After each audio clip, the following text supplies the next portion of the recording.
So, what is up mga paps? So, bagong pyesa na naman mga paps.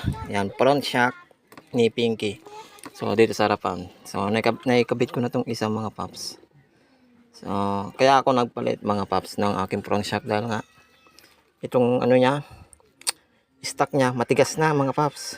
So, lalo na pag lubak-lubak yung dinadaanan ko ay sobrang maalog. So, maalog yung head ni Pinky. Kaya pinalitan ko ng bago. So, in order ko sa TikTok mga paps. Yan. So, yung napili ko silver mga paps na kulay. So, hindi ko pinili yung black.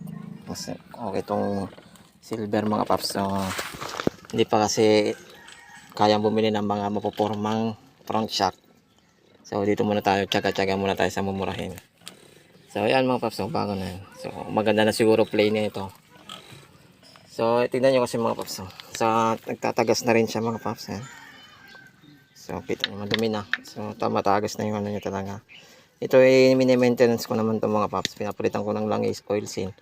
So, ganun pa rin. Matagtag. So, siguro kailangan ng mapalitan ng bago. So, ayan mga paps. Madali naman ikabit. So, isang tornilyo lang dito sa taas. Yan. Saka doon sa kabila. Tapos yan. So, yun. Okay na. Napakadali lang mga paps. So, kahit ikaw ay kayang-kaya nyo nang gawin to. Kahit hindi na kayo pumunta ng motor shop. So, yun mga paps. So, ikabit ko na to lahat. So, update ko kayo kung naikabit ko na pati yung gulong ni Pinky. So, let's go. Kabit ko na yung isa. So, yun. Update na mga paps. So, naikabit ko na. Okay na mga paps. So, stock pa rin yung binili ko mga paps. Yung stock na front shock.